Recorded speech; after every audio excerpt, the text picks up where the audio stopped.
lado educativo da Então, isso que eu ia aproveitar, que você estava falando muito, né? Foi legal a tua trajetória, né? Da escola da medicina, esse lado social, a medicina muito mão na massa, o assistencial, de buscar informações fora, e aí, eventualmente começou no finalzinho aqui da tua história, nesses últimos 10, 15 minutos, a ficar claro esse lado educacional, que é algo que você está trabalhando mais hoje. Como é que as coisas foram evoluindo para o momento presente? presente. Então, assim, no final de 2011, com o meu tempo lá em Moçambique, abriu um cargo chamado médico, na época era embaixador, depois virou MIO, Mobile Implementation Officer, em Bruxelas. E eu me candidatei para esse cargo. Embora eu estivesse na minha primeira missão de Médicos Sem Fronteiras, eu já tinha 15 anos de pediatra. Eu me concorri com pediatras, sabe lá Deus de que países e tal. Eles fazem uma videochamada a partir de Bruxelas. Passei, fui escolhida e fui para Bruxelas. Então, na minha primeira missão, eu fui para o headquarter.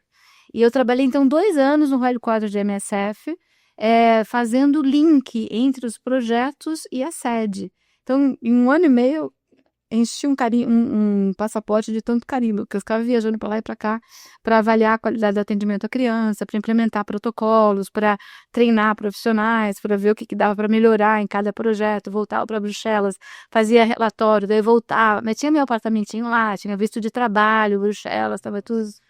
Aí apareceu essa mesma vaga no Rio de Janeiro. Daí eu me candidatei, eu queria voltar, porque minha família, minha mãe queria estar mais perto, é um trabalho muito legal. Foi muito legal conhecer como é que funciona o headquarter do MSF. Porque é uma ONU, assim, sabe? Todo dia, 9 horas da manhã, você tinha um flash meeting, que cada célula ia falar da atualidade da sua célula. Teve uma bomba que explodiu no Afeganistão. A gente está descobrindo a doença do sono na Bolívia. Tem uma suspeita de uma coisa de cólera no Malawi. Eu fazia parte do departamento médico na pediatria, então eu pegava todas aquelas informações, a gente voltava para o nosso departamento e ia ver as implicações que aquilo tinha para as crianças. Será que o projeto Afeganistão tem pediatra lá? Eles têm cânula para intubação de criança, eles têm equipe de soro, não sei o quê. E daí eu já voltava para aquele cara da célula operacional, olha, na parte da pediatria você precisa fazer isso, aquilo, precisa mandar um pediatra porque não tem lá, precisa mandar tal equipamentos que eles não estão. Então a gente dava toda a assessoria técnica para a célula operacional. Então era apaixonante, era delicioso.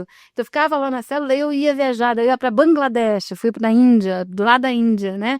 É um país que tem uma incidência alta de tuberculose, mas não tinha quase criança com TB.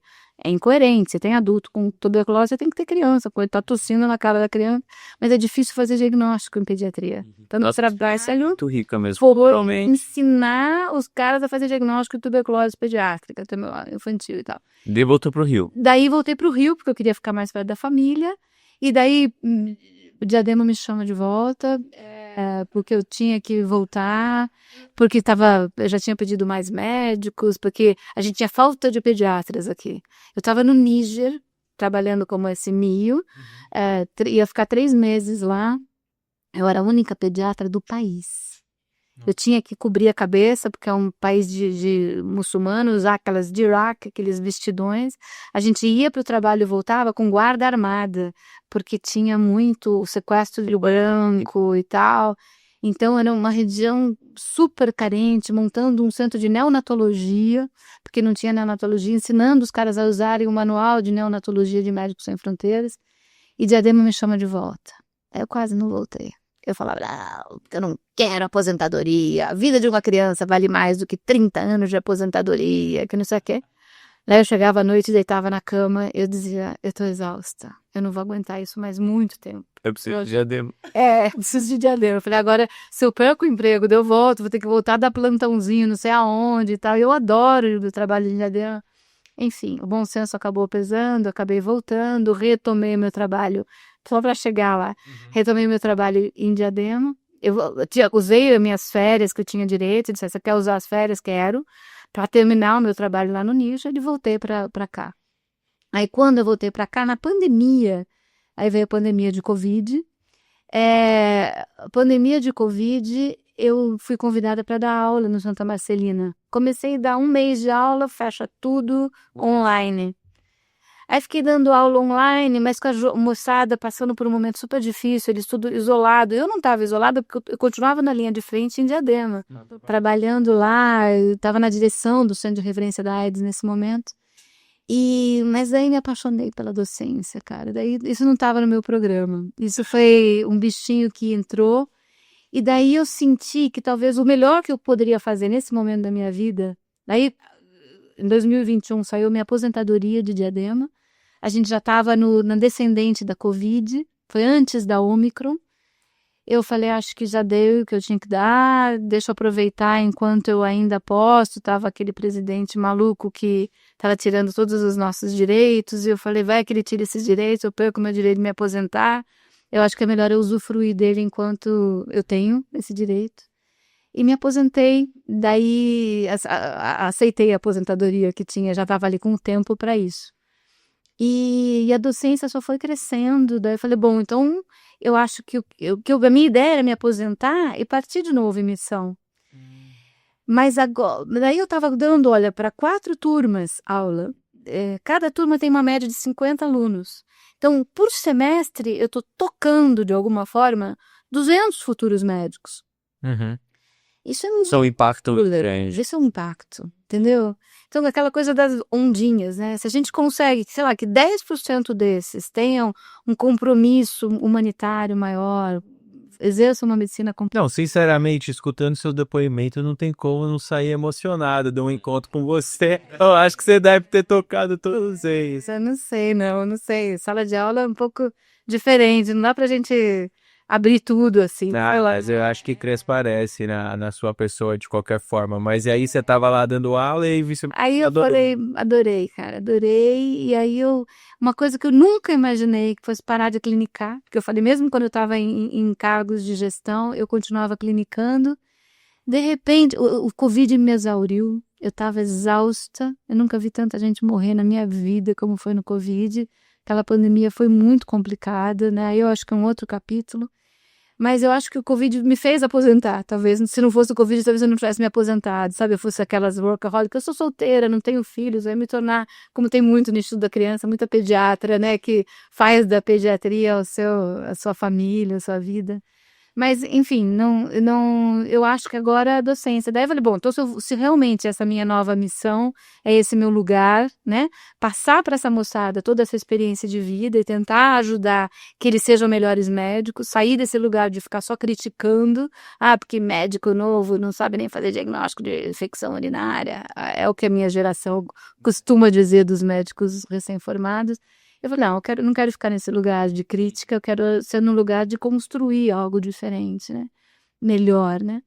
Então, a Santa Marcelina me abraçou, eu falei, então agora eu vou fazer esse negócio direito. Daí eu entrei para o mestrado, doutorado agora, na Unifesp, no departamento de pediatria, mas na área de espiritualidade e saúde. O meu projeto é avaliar adolescentes portadores do vírus do HIV, qual o papel da espiritualidade na vivência do HIV.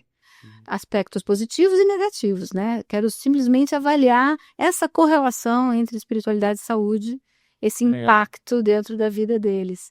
E agora me tornei professora, né? Eu acho que eu começo pós-pandemia, pós-menopausa, pós-aposentadoria, pós um monte de coisa, que também é um outro momento muito importante para as mulheres, por isso que eu acho que é importante a gente sublinhar, porque muitas mulheres na minha faixa etária de repente acha que não tem mais nada para fazer, o propôs, exatamente, entra numa deprê, entra numa coisa só de academia, nada contra a academia, eu também faço, gosto, preciso, todo mundo precisa, mas assim, é saber que a gente precisa se reinventar, né? Condensando em uma frase, o que você tenta transmitir para os alunos que você sente que talvez hoje falte ou precise ser reforçado na formação de um médico? Que se eu tivesse que começar tudo de novo, eu faria tudo de novo. Que é muito legal ser médico, que é uma delícia fazer pediatria, sabe?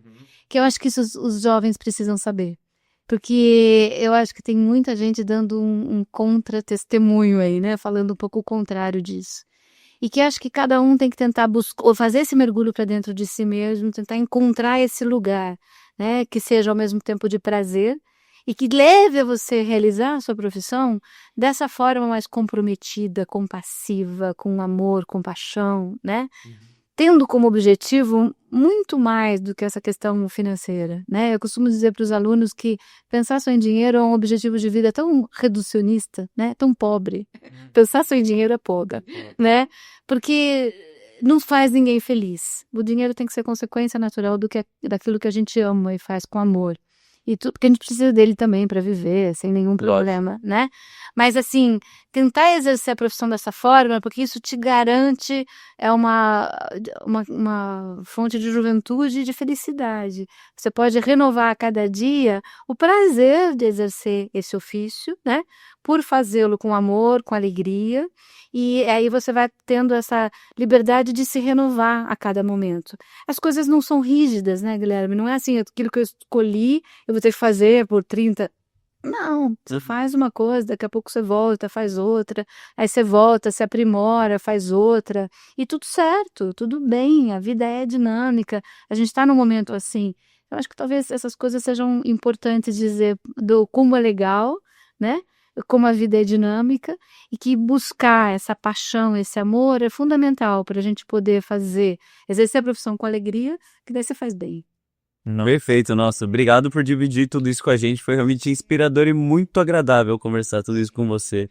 Acompanhar toda essa trajetória foi inspirador, de verdade. Que delícia, eu que agradeço o convite, a paciência, né, porque eu falo Ah, no cotovelo. só te alinha, pô, que a gente se conheceu, foi realmente muito por acaso. A gente tava no Congresso de Educação Médica lá do HC, e aí tinha lá era com a Renata, né, ela é minha orientadora do TCC. Falei, vou lá, né, gostava do tema e tal, e aí a Mônica tá literalmente sentada do meu lado, aí vai atrasar 5 minutinhos, 5 minutinhos de atraso, que salvou o Pedrão, tá? E que fez render esse podcast, muito legal. Mesmo. Obrigado, viu, Mônica, realmente é um prazer, e a gente se vê no próximo, gente. Tchau, tchau.